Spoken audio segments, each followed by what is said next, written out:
말씀 보겠습니다. 창세기 2장 4절에서 9절까지의 말씀입니다. 천천히 주의 말씀을 봉독합니다. 여호와 하나님이 천지를 창조하신 때에 천지에 창조된 대략이 이러하니라. 여호와 하나님이 땅에 비를 내리지 아니하셨고 경작할 사람도 없었으므로 들에는 초목이 아직 없었고 밭에는 채소가 나지 아니하였습니다. 안개만 땅에서 올라와 온 지면을 적셨더라. 여호와 하나님이 흙으로 사람을 지으시고 생기를 그 코에 불어넣으시니 사람이 생명이 됩니다.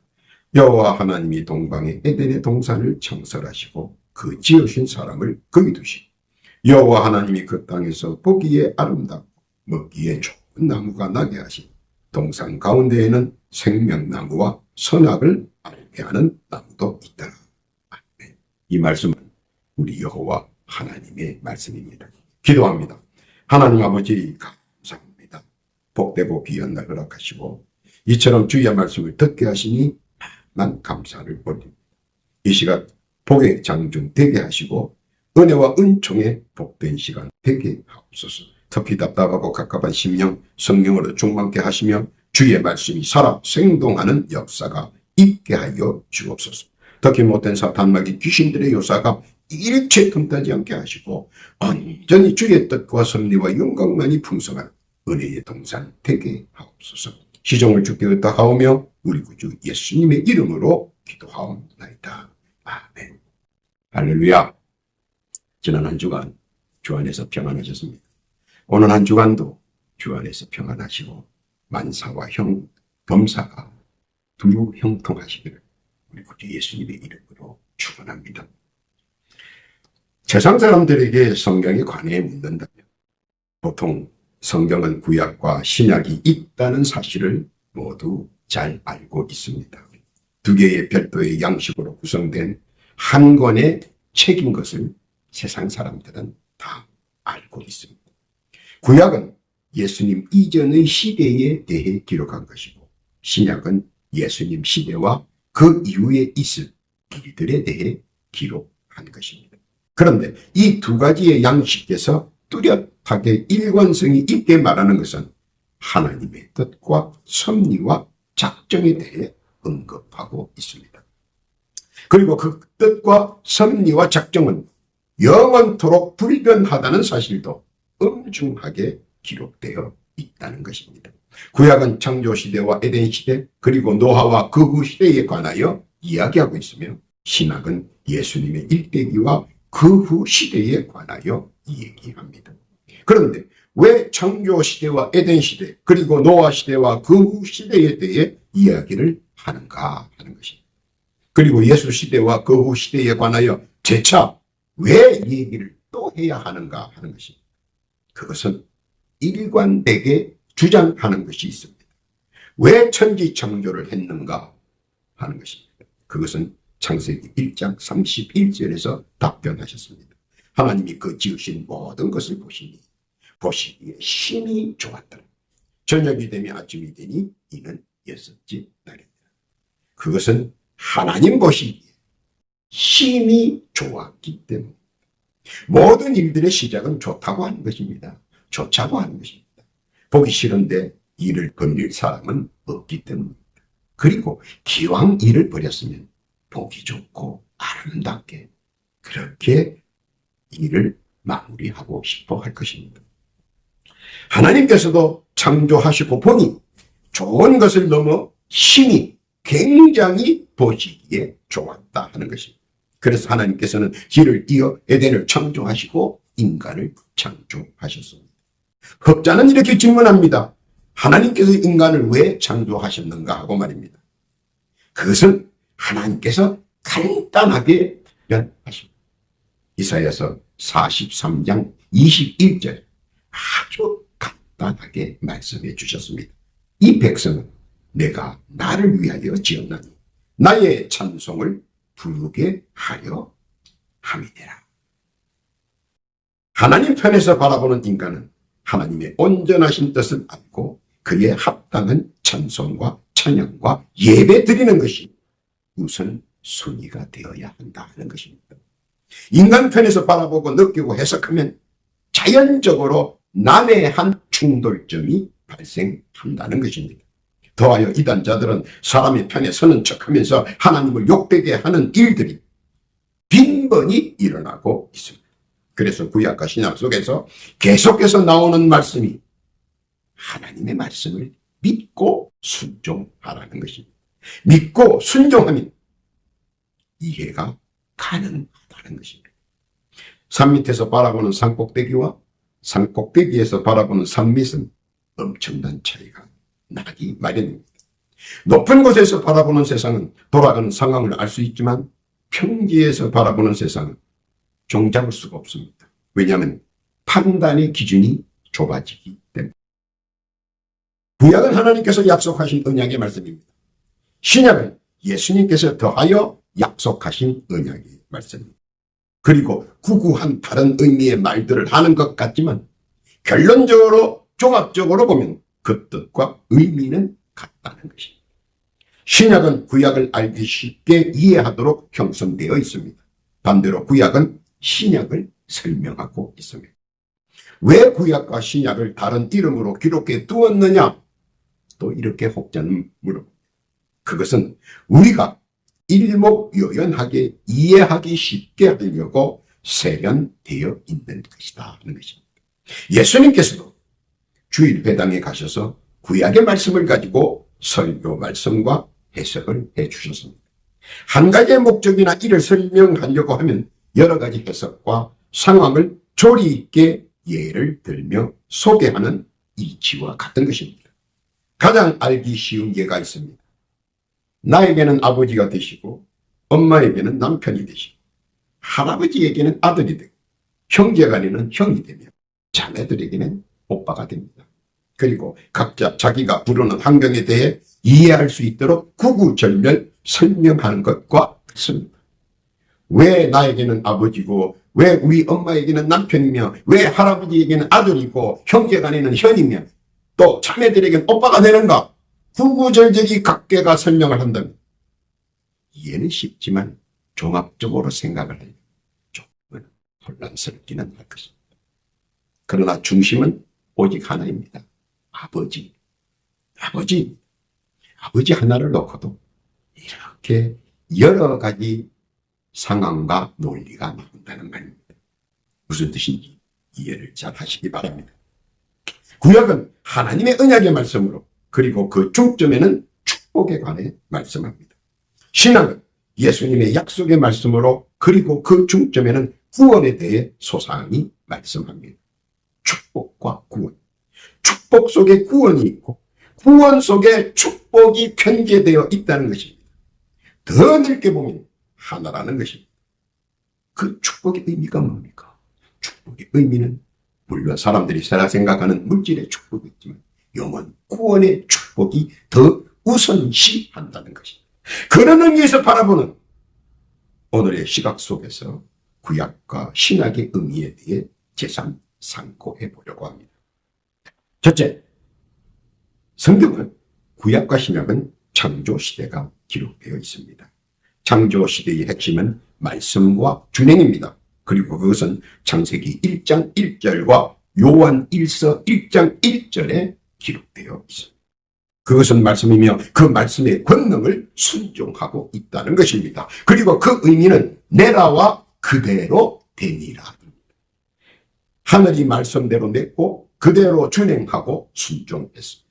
그래서 수많은 우리가 알지 못하는 수많은 새들이 하늘을 날아다닙니다.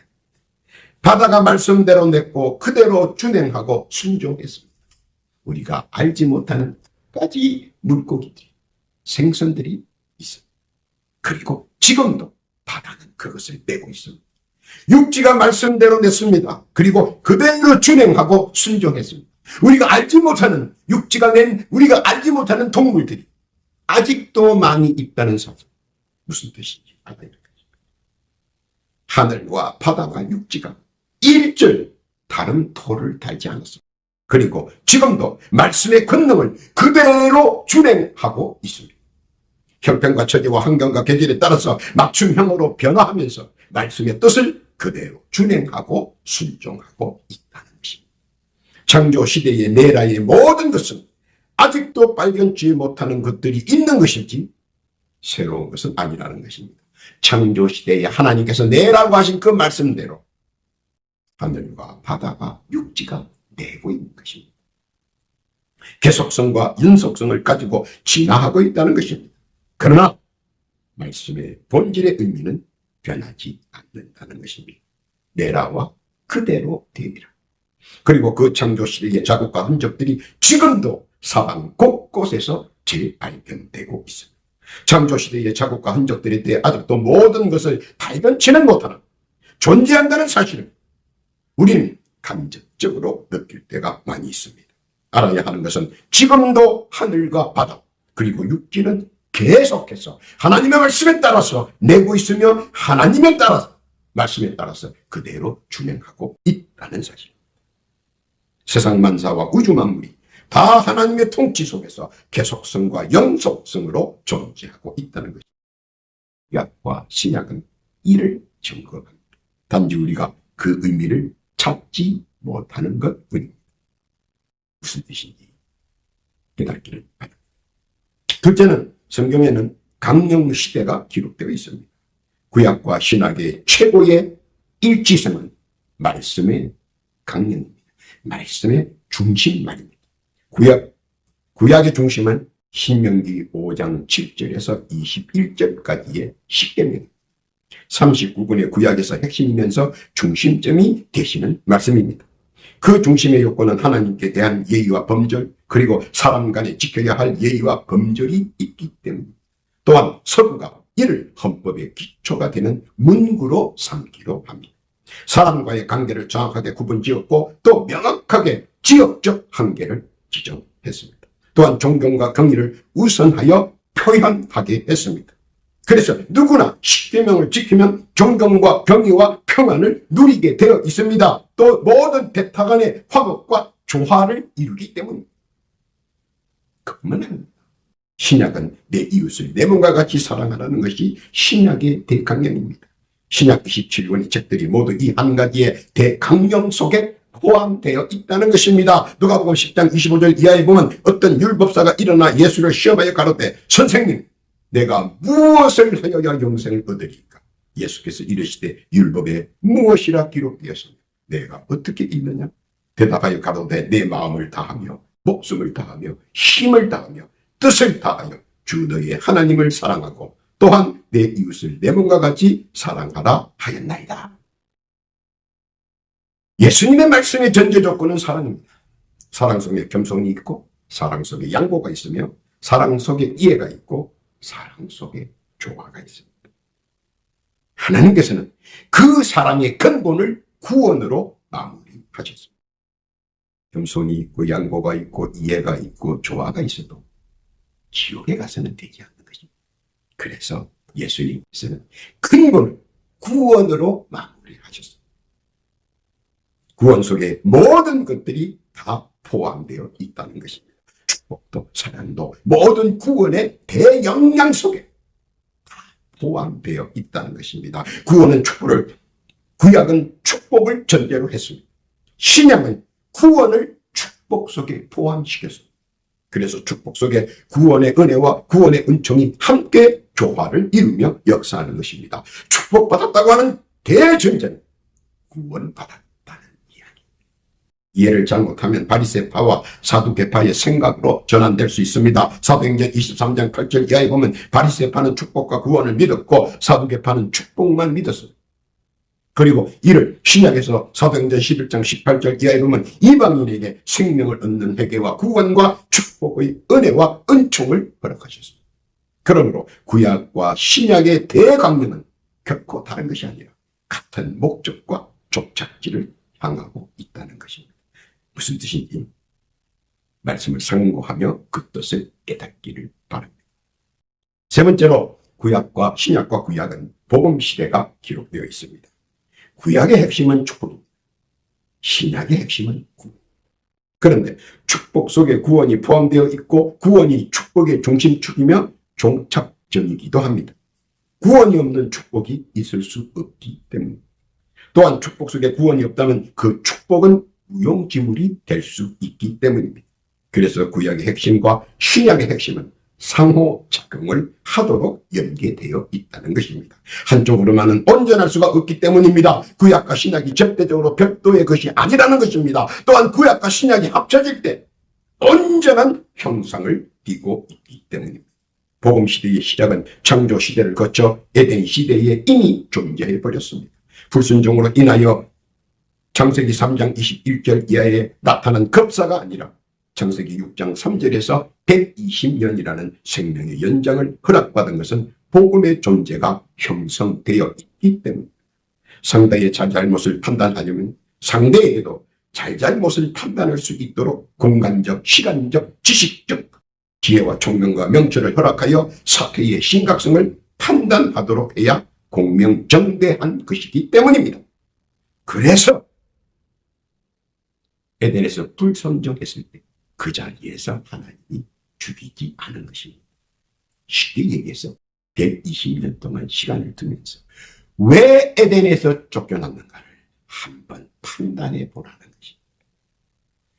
분명히 한 것은 복음의 시대에도 구약의 핵심과 신약의 핵심 그리고 율법에 대해 지켜야 할 점은 같다는 것입니다. 구약의 여호수아 1장 7절에서 9절까지의 말씀과 신약의 요한계시록 22장 18절과 19절의 말씀은 복음의 일맥상통과 인심전심을 말하는 것입니다. 또 구약의 창세기 2장 1절과 신약의 누가복음 3장 38절에서 이미 구약과 신약의 관계성을 하나로 묶어버렸기 때문에 또한 그 말씀을 들은 하나님의 뜻과 예수님의 뜻이 같다는 것입니다. 예수께서 그리스도께서 주창하신 구원의 축복을 확장하신 것입니다. 복음 시대를 구약과 신약을 통해 열어주셨습니다. 언약으로, 율법으로, 약속으로, 그리고 물과 성령으로 통한 거듭남, 회개하러 주장하신 신구약의 말씀의 뜻입니다. 언약, 율법, 약속, 이 모든 것이 물과 성령을 통해 거듭난 구원의 축복으로 그 말씀을 완성시켰잖아요. 복음 시대의 뜻 깨닫기를 바랍니다. 네 번째입니다. 구약과 신약의 이미 정점 시대에 대한 기록입니다. 정점 시대는 이미 결단의 시대가 도래한다는 것이 아니라 이미 결단의 시기가 이미 와버렸다는 것입니다. 그런 의미입니다. 모든 것들이 완벽하게 끝장낼 준비가 되어 있다는 것입니다. 단지 무슨 이유에서인지 계속해서 최종적인 결단이 미루어지고 있다는 것입니다. 그 이유가 무엇인가 하는 것입니다. 마태복음 13장 29절 이하에 보면 주인이 가로되 가만두어라. 가라지를 뽑다가 곡식까지 뽑을까 염려하노라. 둘 다 추수 때까지 함께 자라게 두어라. 추수 때에 내가 주수꾼들에게 말하기를 가라지는 먼저 거두어 불사르게 반으로 묶고 곡식을 모아 내 곡간에 넣으라. 이는 예수 그리스도 때문에 기회를 얻었다는 것입니다. 좀 더 알게 하고 좀 더 보게 하고 좀 더 느끼게 하여 그리스도께서 하나님께로서부터 허락받으신 한 번 더의 찬스, 그 기회를 적극적으로 활용하기를 바라시는 것입니다. 공평하게 정당하게 주신 기회 놓치지 말기를 우리 주님께서는 바라십니다. 이미 정점 시대는 왔다는 것입니다. 깨닫기를 바랍니다. 결론입니다. 구약과 신약은 분명한 약속과 언약 그리고 율법입니다. 그러므로 1.1핵도 정확하게 집행한다는 것입니다. 마태복음 5장 18절 이하에 보면 진실로 너희에게 이르노니 천지가 없어지기 전에는 율법의 1.1핵이라도 반드시 없어지지 아니하고 다 이루리라. 현재의 눈으로 보면 석연치 않은 부분이 많을지 모릅니다. 구약의 당시에도 신약의 당시에도 이같이 똑같은 질문은 반복되어 현재까지 왔습니다. 사람은 누구나 자기가 가지고 있는 보고 배우고 느낀 지식과 경험한 지혜 그리고 자신이 만든 판단으로 순전히 자기 쪽에서 유리하게 해석하고 이해하려고 하는 오류를 범하기도 합니다. 그러나 결코 상상할 수 없는 오묘한 진리, 결코 우리가 경험하지 못한 것들 중에 하나라는 사실. 하늘이 계속해서 무엇인가를 우리에게 나타냅니다. 바다가 계속해서 무엇인가를 부어냅니다. 육지가 계속해서 무엇인가를 쏟아냅니다. 사람들은 이를 보고 초자연적 현상이라고 말하지만 이미 구약과 신약에서 사실적 묘사가 풍부합니다. 그리고 왜 그런지도 자세히 기록되어 있습니다. 단지 우리가 이해되는 것들로만 해석해 보려고 하기 없는 것 같이 보이지만 다 기록되어 있다는 사실. 하나도 이유 없이 이 세상에 창조되거나 생성된 것은 없다는 사실입니다. 다 하나님의 말씀에 의해 필요했기 때문에 탄생되었다는 사실입니다. 그래서 우리는 알지 못해. 하나님의 말씀은 오묘하고 예수님의 말씀은 진리인 것입니다. 바라기는 정확한 것을 더 알기를 원하시면 구약과 신 말씀을 정독하고 그 후 묵상하면 그처럼 난해하고 어려워 보였던 모든 부분이 이해되고 알게 될 것입니다. 마태복음 13장 11절에 보면 예수님께서 이렇게 권면합니다. 대답하여 가라사대 천국의 비밀을 아는 것이 너희에게는 허락되었으나 저희에게는 아니 되었나니. 말씀에 대한 이해와 알면 주의 허락이 반드시 수반되어야 하고 또 자기 백성에게 내리는 특혜이기 때문입니다. 그래서 우리는 이미 크리스천 예수로부터 특혜를 받았다는 것입니다. 축복과 구원. 로마서 10장 4절 이하에 보면 그리스도는 모든 믿는 자에게 의를 이루기 위하여 율법의 마침이 되시니라. 마침이 되었다는 것입니다. 구약과 신약은 예수 그리스도로 종결되고 구원의 축복이 완성되었다는 것입니다. 이제는 신자는 주의 말씀을 믿고 그 말씀대로 순종하고 준행할 때 세상 만사와 우주 만물이 함께 보조를 맞추어 간다는 사실 믿으시기를 바랍니다. 복잡하고 불법이 성행하고 요술이 팔을 치는 세계 깨달기는 정점의 시대는 이미 도래했습니다. 말씀을 정독하고 묵상하고 믿음을 지키고 말씀대로 순종하며 살기를 원하는 신들 우리 성령님께서는 함께 하시고 인도하시고 그리고 보호하실 것입니다. 믿는 자에게는 능치 못함이 없고 내게 능력 주시는 자 안에서 불가능이 없습니다. 신앙 안에서 범사와 만사가 형통합니다. 이런 귀한 축복과 구속의 은혜와 은총이 늘 함께 하시니 우리 구주 예수님의 이름으로 축원합니다. 기도합니다. 하나님 아버지 감사합니다. 구약과 신약에 있는 오묘하고 신묘막적한 진리의 말씀을 깨닫게 해 주옵소서. 세상을 이끄는 신앙의 지혜로운 자 되기를 원합니다. 주의 뜻과 섭리와 영광을 나타내기를 원합니다. 주여 주의 은혜와 은총으로 함께하여 주옵소서. 그 길로 인도하여 주옵소서.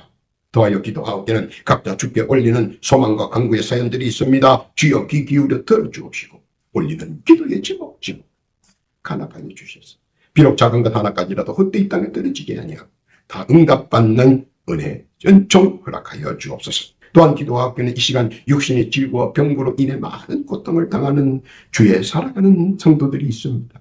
주여 이 시간 각자의 상처에 손을 얹고 간곡히 기도합니다. 그들의 육신에 붙어있는 질과 병고는 지금 예수 그리스도의 이름으로 명하노니 지금 즉시 그 육신에서 물러갈지어다 떠나갈지어다 그리고 즉시 완쾌될지어다. 주여 응답하여 주옵소서. 감사와 찬송과 영광을 주게 드립니다. 우리 구주 예수님의 이름으로 기도하옵나이다.